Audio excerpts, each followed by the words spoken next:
Okay, Monday we left off talking about waves on a string. What if I have a string that's fixed on both ends? What kind of harmonics can I set up? What kind of fundamental modes can I set up? Today, in this video, we're just going to talk about sound waves in air columns. This should be a pretty short video.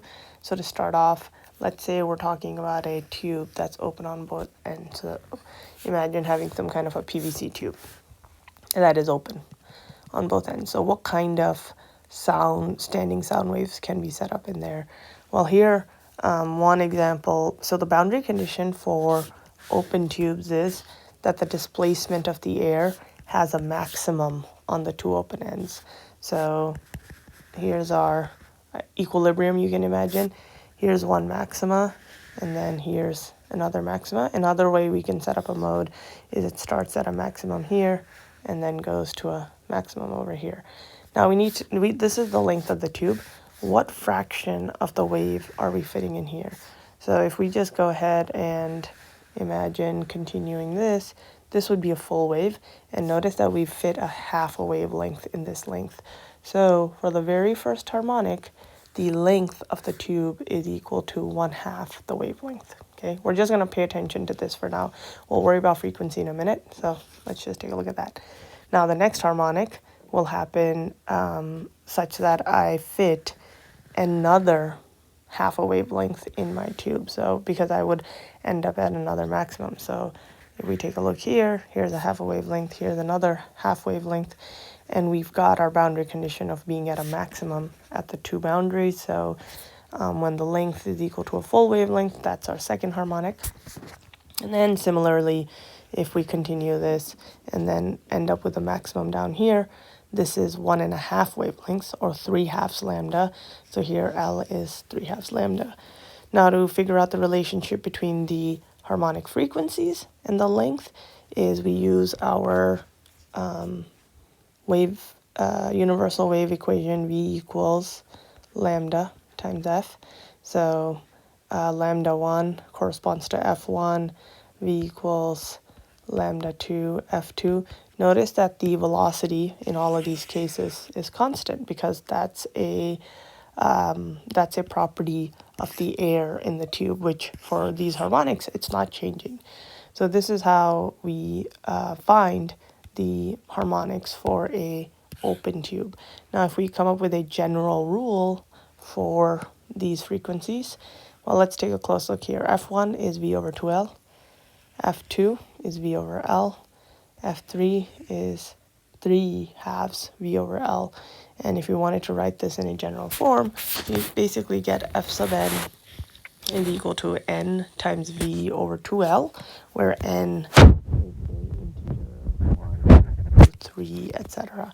And another way to look at it is basically each time we're able to fit half a wavelength in here. And each subsequent mode, we're able to fit an additional half wavelength. So here's the original half wavelength. Here's the additional half wavelength. That's a full wavelength. Now that we have a full wavelength, if we fit an additional half, that's 1.5 or 3/2, etc. So you can write this equation on your equation sheet. You can memorize it. Or each time you can draw this picture and ask yourself, what are my boundary conditions, and come up with this relationship. Okay.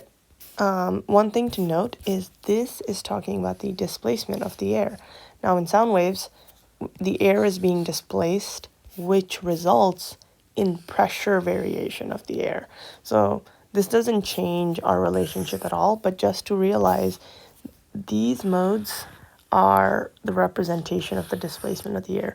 Well, the points where the air is displaced the maximum, basically it's bunched. So going back here, places where these air molecules are bunched up the highest, that also is the location or where the air molecules are able to move away the highest, meaning we have the lowest density of molecules.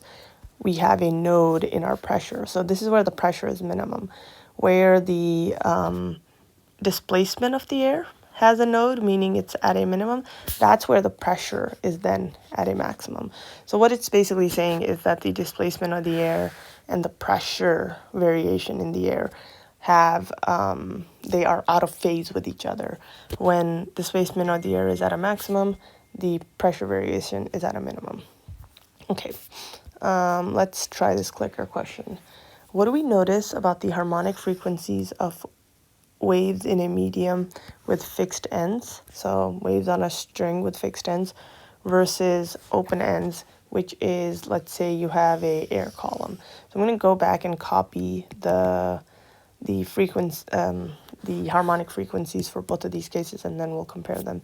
So let's scroll back to, so we have both fixed ends. We get Fn equals Nv over 2L. So F sub n equals Nv over 2L. And then, just on the previous slide, we found that in an air column that's open on both ends, Fn is also Nv over 2L. So, interestingly enough, both of these cases give us the same harmonics. So, fixed ends on both sides versus open ends on both sides.